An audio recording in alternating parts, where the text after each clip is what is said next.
Guys, what's going on? It's me, DaBoss. Oh man, excuse me. For another video today. And today's video is going to be a different sort of one. It's going to be a top 5 video. Now, I understand before you watch this video that you might not like it, find it interesting for a guy just listing facts and talking about, research and stuff like that. Instead, maybe you could be watching something else. But for those of you who do watch this, I do appreciate it because this is sort of like a trial run to see, just to educate you guys and have a little fun with it, talk about really interesting top 5s and 10s to, just inform you guys and have some fun with it. That's pretty much the whole point I'm making this for. So, that's my reasoning behind it, and I hope you guys do enjoy this video. But before I get into the main part of it, and I will get to it, just bear with me for a second. But I think I should mention this. It is definitely worthy. Yesterday evening, I don't know if any of you guys watching this saw it, but I did a live stream with Goof, Norton, and Pion Slayer. It was a really fun time, guys. I enjoy interacting with Goof and Pion, as well as everyone else that I know on YouTube. They're really cool guys, and we had a lot of fun doing the stream yesterday. We had a lot of crazy times, and we talked about a lot of stuff. So it was really fun. So if you guys haven't seen it, I'm going to put a link in the description box below. Make sure you guys go check it out, like it, comment thoughts and feelings. Make sure to subscribe to Goof's channel because he's the one that organized the whole thing. So big shout out to him. And Goof, if you're watching this, man, thank you so much for having me on the stream. It was a fun time interacting with you and Pion. And hopefully we can do other live streams in the future. So anyway, I thought I'd mention that to you guys. Again, go check out the stream. And anyway, let's get on with the main part of this video. So, for today's top 5 video is going to be the top 5 most notorious mob hits. Now, I understand that there might be some mob hits that aren't on this list that might be noteworthy for some of you, because there were a lot of famous ones. But I might make a part 2 video, depending on how well this video does. If we can get, like, I'll set cap at 5 likes. Maybe I could get, like, if we can get like 15 views and 5 likes, I might make a part 2 Mafia hits for it. I mean, I don't know. I'm just trying to set some kind of goal for it. Because I do want this video to do well. Like I said, it is a trial run because I do enjoy making top 5 and top 10 countdowns. So this is my first attempt at it. So, anyway, let's get on with the video. Top 5 most notorious mob hits in US history. Okay, so anyway. Coming in at number 5 is the hit of Albert Anastasia. Yes, I'm sure a lot of you have heard of Mr. Anastasia. You know, the murderous Mad Hatter, that's his nickname, of Murder Incorporated. Murder Incorporated was a big group of murderous gangsters led by Lepic Buchalter, who, basically they killed people. They were hired out and they killed people. That's Murder Incorporated. It's in the name, people! For those of you who didn't know. But, yeah, he was one of the most notorious murderers out of that entire group. And let me tell you something. He was definitely savage. In fact, I could list a few examples for you right now just to prove my point. There was a union activist named Peter Panto back in 1937. He was protesting against the mob moving in on different unions, and Anastasia was one of the big players involved with it. Anastasia apparently didn't like this guy rebelling, trying to cut the mob out of their own money that they were earning from it, so he took care of the business. Panto disappeared. 2 years later, in 1939, at a farm in what I believe was Maine or something like that, they found his body in a lime pit after Anastasia strangled him to death. Great guy, right? Yeah. Well, anyway, eventually the mob even got tired of him. I think the big thing that really set the mob after Anastasia was definitely his involvement with the I forget the brother. Don't quote me on this, but I'm not sure the brothers' names. Maybe if I remember them while I'm doing this. I can't remember exactly. What I do know is the one brother was found on Virgin Beach, shot to death, shot like 3 times in the head. And his other brother disappeared. They were both high-ranking members, and they were unauthorized hits, I might add. Plus, Anastasia didn't get in good graces because there was another guy named Arlo Schuster who gave up a famous bank robber, and Anastasia had him hit too. He's like, I can't stand squealers. Mob doesn't like them rats. But yeah, eventually the mob got tired of him, so they took him out. And a famous barber shop hit, well, I just gave the location away. He was killed in a barber shop. 2 guys stormed in, shoved the barber away, and the surprising thing is Anastasia didn't see it coming. His face was under a hot towel, and they shot him to death. Funny thing is, Anastasia, right before he died, leapt at the mirror, thinking that the reflections were the killers. So yeah, so he died.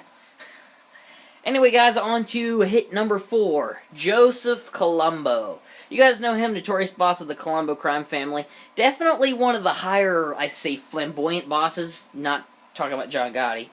But he had a big civil activist group. He had a lot of ongoings within the Mafia. And I don't think liked the fact that he was out there with big groups protesting when the mob's supposed to be low-key. Excuse me. But his death remains kind of a mystery in a way. He was at one of his meetings, I think in 1975, when a man named Jerome Johnson, he was posing as a cameraman, apparently pulled a gun from a camera and shot him 3 times in the head. Colombo went into a coma and apparently died 7 years later. Surprising thing is, though, Johnson was also shot to death right afterwards, presumably by one of Colombo's bodyguards.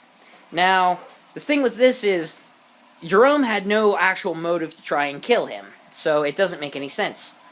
But anyway, they suspect that he was hired out by the Mafia. So, that is hit number 4. Hit number 3, which would probably have to be Anthony Spilotro. A lot of you will probably recognize the name Anthony Spilotro. He was the big flamboyant boss in Las Vegas, you know, killed a lot of people, operated the hole-in-the-wall gang, defied everything about the Mafia. Yeah, so, yeah. See, he was hit for the same reason that Colombo was. Well, theoretically, for Jerome Johnson standards, for being too flamboyant, for being too out there, attracting too much attention. So he and his brother Michael, and they were spies so much, were lured to a house in 1986 in Chicago and were beaten and strangled to death, and then found buried in a cornfield. That is, those murders have been rated in the top 10 most savage murders in history. And let me tell you guys, that is something very big. Well, in U.S. mob history, I mean. But you know what I mean. So those are number 3. Number 2 would probably have to be Teddy Deegan. Deegan was in 1965. Deegan was just an average hoodlum in the Boston underworld. And he ran afoul of mob hitman Joseph Barboza, as well as Vincent the Bear Flemmi. They decided to take Deegan out, mostly, it has something to do with like a bookie robbery, that he helped rob like a high-ranking official's place, plus they just didn't like him. So they lured him into an alley and shot him to death with the help of Roy French, Ronnie Casasqueco, and Roy French. Well, I already said French. Sorry. But, he was shot to death, and they left him in the alley.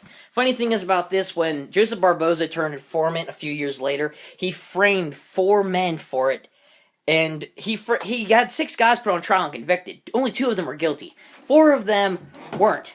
And they got sentenced, and 4 of them got sentenced to death, and 2 of them, French and another guy named Joe Savalti, who had nothing to do with the murder at all, got life sentences without parole. Now later, whenever Barboza was found to be a fraud, and John Martirano and a whole bunch of other notorious gangsters turned against James Whitey Bulger, they did exonerate these men, so they got freed, except for all of them died in prison, except for French and Salvati, which they got released. So, oh no, French died in prison, my bad. Peter Lemon, sorry, my facts jumbled. Peter Lemon and Joe Salvati got released after serving 30 years in prison. So, Barboza was a scumbag even though he was helping the government. But, yeah, he comes at number 2. And number 1... you know him, you gotta apparently love him. Paul Castellano.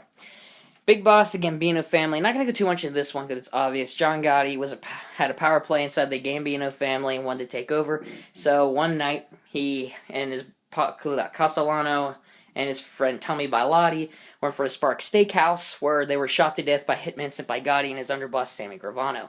This was an unauthorized hit. Gotti should have been killed. In fact, a car bomb attempt was used against him against Vincent the Chain Gigante, except that excuse me, dang it. But Frank DeSico was killed instead. So, they didn't get Gotti for killing Paul Castellano. However, he was convicted of Paul Castellano's murder and Tommy Biolotti's murders, along with 3 other murder charges and various other things, in a later RICO trial. So, Castellano was shot 6 times, so was Bilotti, in front of a steakhouse. Imagine going out to dinner, guys, and you just find a whole bunch of hitmen come and kill you. Yeah, wouldn't be the best thing. So yeah, anyway, I hope you guys enjoyed today's top 5 video. I hope this video does do well because I do enjoy sharing educational facts with you guys. So Again, you might not have thought that just a guy talking would be the best thing, but, you know, I decided to make it for you. So I hope you guys did enjoy. Anyway, guys, just to reiterate, make sure to like this video, show your support. Comment your feelings below, as well as anything you might find interesting about the Mafia or top countdowns you want me to do. Please share this video as well in order to get other people to see it. And make sure to subscribe to the channel and go check out the live stream I did with Goof and Pie on the other day. Anyway, guys, this has been all from me. And until next time, I'll catch you guys later. Peace out.